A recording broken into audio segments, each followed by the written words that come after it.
This is just nitrogen on this pressure testing. Okay. Yeah, right here.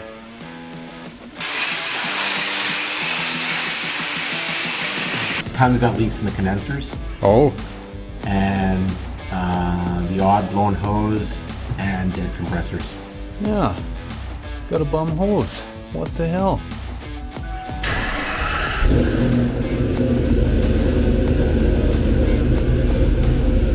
I don't even know if I want to show you guys how I fixed this because it's definitely not textbook. All right, so you can see over my shoulder here, this is the first time the poor old car has been allowed to sleep in months. It's been a long haul. But she's home from the big dyno day, so getting some rest after that.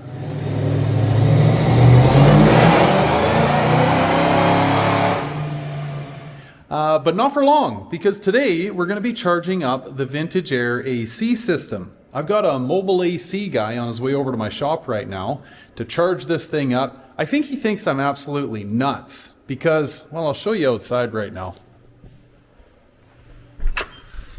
We're not that cold, but we're definitely in the throes of winter. I just finished plowing and yeah, he's like, why the hell do you want to get your AC charged this time of year? I'm like, well, it's a long story. We're going to Tennessee in about 4.5, 5 weeks, and I wouldn't mind having AC while I'm down there. And I'd just like to have it all buttoned up too. So anyway, thankfully I found this guy, right? Because most people won't travel to you to do this in a professional manner, right? You could always go down to the store and get the can, but that can be on the risky side of things. This guy's going to come by, vac this thing down, load her up, check it out, do it properly, and I thought I'd take you along for the ride.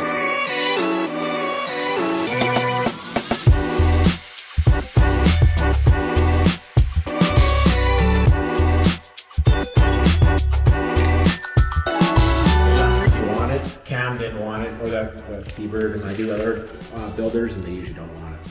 It's up to you. Because if it does leak, it'll get the dye on the engine, and I don't know. Right. That's something you want. I guess the only other way of knowing that it's leaking is it stops working because it loses pressure, right? Yeah, well, I put air in, this is nitrogen, I'll pressure test it first. Okay. But every car gets it, but everyone that do custom cars, most people don't want it. Yeah, let's skip it maybe. Yeah, because if it does, if there is a leak, let's say the hose blows like 2 years later, then the refrigerant will get all the dye inside, it just makes it mess. Right. So higher end cars will just ask if you want it. Okay, yeah, let's skip that. Yeah. All right, guys, so I didn't even really realize I had this, but I'm good at keeping paperwork. So yeah, we got the installation charge guide. So our 134A refrigerant charge is 1.8 pounds or 28.8 ounces. So that's what we're gonna go at. So the compressor's all wired in? Yep. Actually, it's just not plugged in. That was Vintage Air's recommendation to just sort of freewheel it before it was charged up. But it's just a quick little one wire thing I can plug in and we can get it rocking. This is just nitrogen on this pressure testing. Okay. Guess that's a good place to start, hey, before you start throwing the... Oh, you already got a leak here. Oh, that's good. Right here on this hose here. On the actual hose itself? Like the connection or the...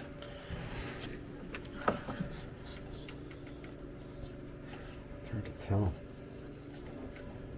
Oh Christ, it sounds like it's almost at the crimp, hey, when you grab it? Yeah, I guess so. Huh. That's why I pressure test first. Totally. Well, shit. What's his name? What's that, sorry? Tell Vintage Air. Yeah. Got a bum hose. What the hell? It's on the back side of the crimp, where the rubber meets the crimp. Holy shit.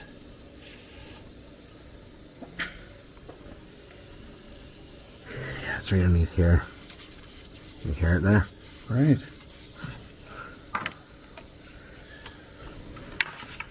Yeah, right here. Wow. Isn't that something? See there behind my hand, you can see it right here. Yeah, that hose.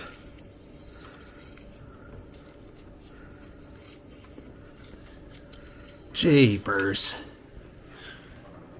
All right, so we may have fixed this. We're holding nitrogen. I don't even know if I want to show you guys how I fixed this because it's definitely not textbook.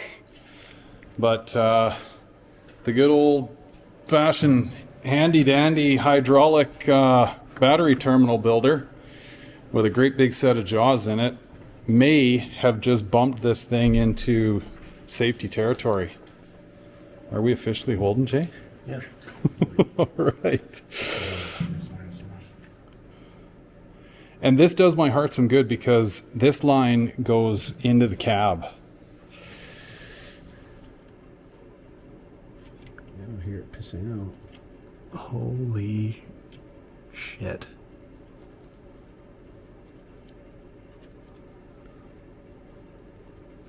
Line might have just been made on a Friday, hey? Right before beer 30. Yeah, it seems to be holding. Holy. Never underestimate the strength of hillbilly engineering. Okay, and that line's obviously on my liability, not yours, right? Okay, so nitrogen test, we're good. No more leaks. I'm just gonna check the Schraders though. Okay. So right now it's loaded up with nitrogen? Yeah. Okay. Almost 400 inside. I hate sometimes I forget to check it, and then when I'm fully charged up with the refrigerant, then I notice it's leaking there. All right.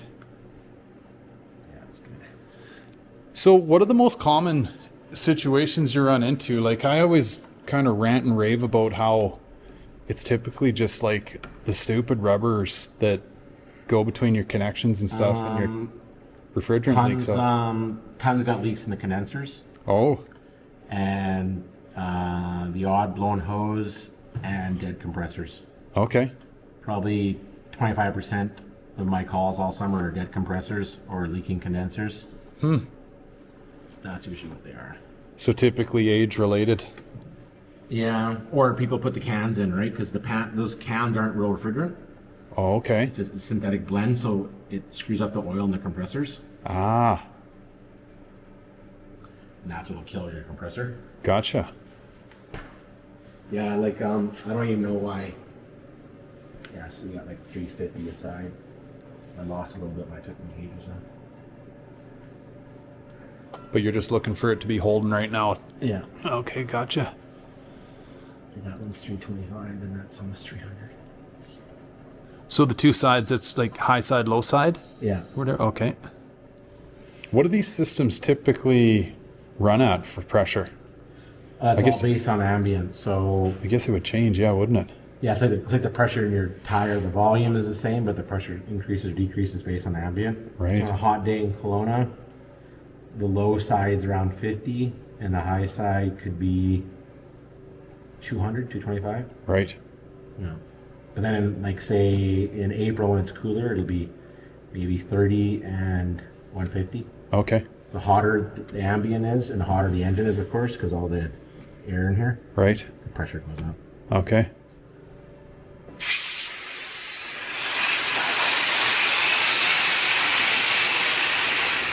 Hold it down. So will that thing have like a little bladder on it too, Jay? Like, or what is it? Like anything that it pulls out of the system, say like residue, like oil or... Oh, I see. Okay. It's just basically boiling. It puts us all in the vacuum, but it's basically boiling it all out. Right. Yeah. But now it's just sucking all the air out of the system. Gotcha. It's a quiet little guy. Hey, like how much vacuum will it actually throw on the system? That one is 8 CFM. 8 CFM? Okay. It's at a negative pressure here. It's in a vacuum now. Right. Oh, I see. That's your working backwards on the gauge into the minus 30 there? Yeah, it's in a vacuum now. Right. The lowest it can go is minus 29. Cool.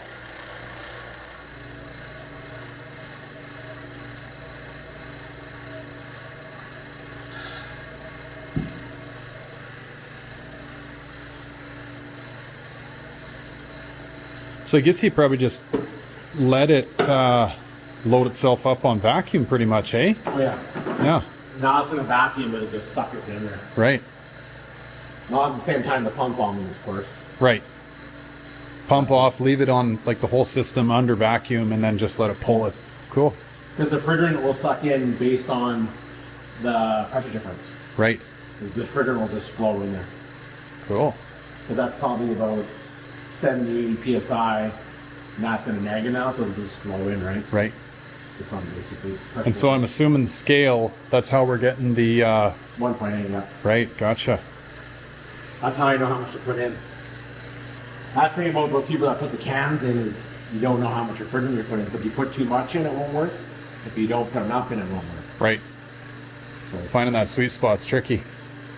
So how do you know how much, I mean, obviously all off the scale, but are you just watching the scale and like dialing it in to 1.8 or whatever pounds? I Okay. usually put an extra 2 ounces to compensate for the hoses. Oh yeah, right.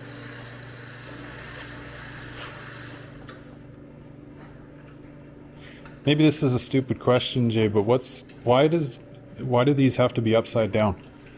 Just because the dip tube's inside of it. Oh, okay. Yeah, because I'm charging as a vapor, Yeah. and just the way the dip tube is on the tank. Yeah, because you got to do that with those stupid ones out of the parts store too, right? The quick Yeah. fixes. So if I go to a refrigeration supplier, I don't have to do this because the dip tube on the tank is different. Ah, So this is from an automotive supplier. gotcha. The dip tube are different. So if I charge it as a liquid with the bottle the other way around, Yep. it won't feed properly. Okay. Maybe I have to turn the car over now. Fire it up Yeah. just to get things moving. Okay.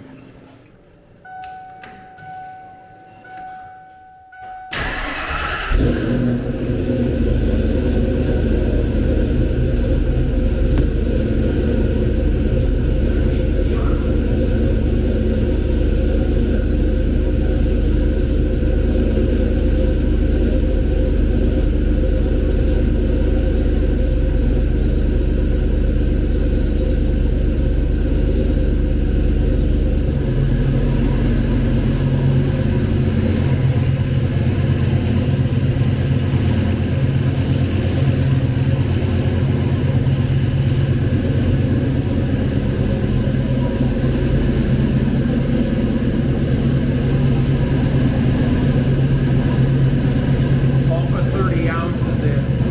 What's that, sorry? I'll put 30 ounces in. Okay. It takes 28, and then you put a couple ounces into the hose. Oh, I see. It's taking it right now. It's at 2. Is that right? Okay. That's 1 pound, 3 ounces. That's roughly 19 ounces.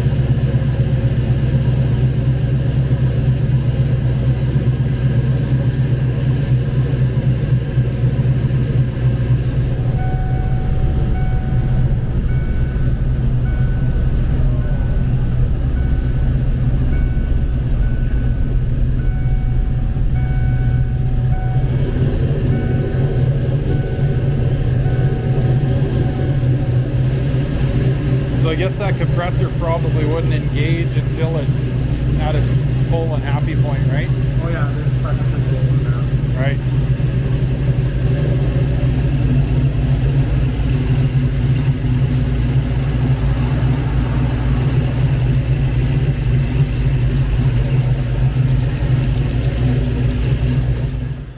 Right. So, fuck. I guess we're charged, eh, buddy? Yeah. Jeez. Charge with real 134A refrigerant. Yeah. One of the garbage from the cans. Yeah, I'm just doing it manually with an AC recharge machine that does all just with buttons. Right. I'm just doing it manually. Yeah. Oh, this works out good though, because you can hand bomb it in and out of the van. And Oh yeah. well, folks, I don't know if that was as exciting for you as it was for me, but I'm absolutely beaming right now. I got AC. It's been a long time coming too. 20, what have I had this car? 28 years, and sweating my ass off every summer in it. Now I got cold blowing AC. All thanks to Jason Zach. So for any of you that are, well, local in the Okanagan area, Jason Zach, Husky Heating and Cooling, great dude, knows his stuff. Even gave me a little Husky air freshener. Love it. Yeah, great guy. Very knowledgeable. Got all the tools, all the equipment. Takes his time. Wanted to work with blankets. I can admire that, right? And yeah, it does a really good job. So I'll show you one more time here, folks. Don't hold this against me, but it did get us out of a bind. This is my hydraulic kind of Titan. Like, it's a crimping tool, okay? But it's not designed for crimping AC lines either.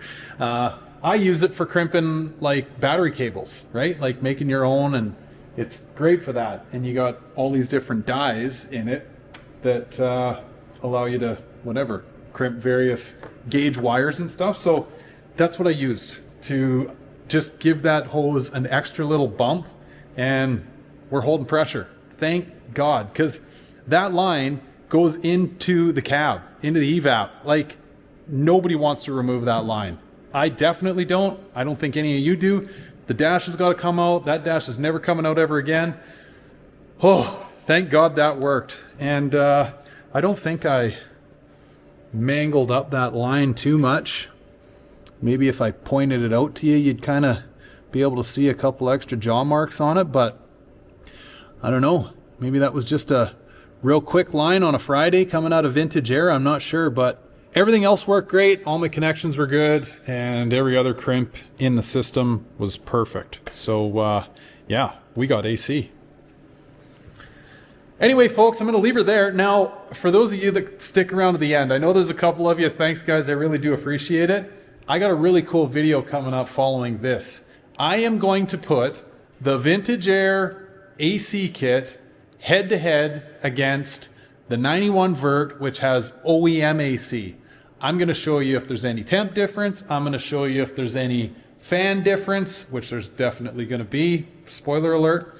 But yeah, we're going to put these things head-to-head, run them both. Scientifically, too. I've even ordered a tool to do this with. So make sure you stick around for that. Anyway, guys, thanks so much for tagging along. I appreciate each and every one of you. Look forward to seeing you in the comments. I'll catch you on the next one, guys. Take care. Bye for now.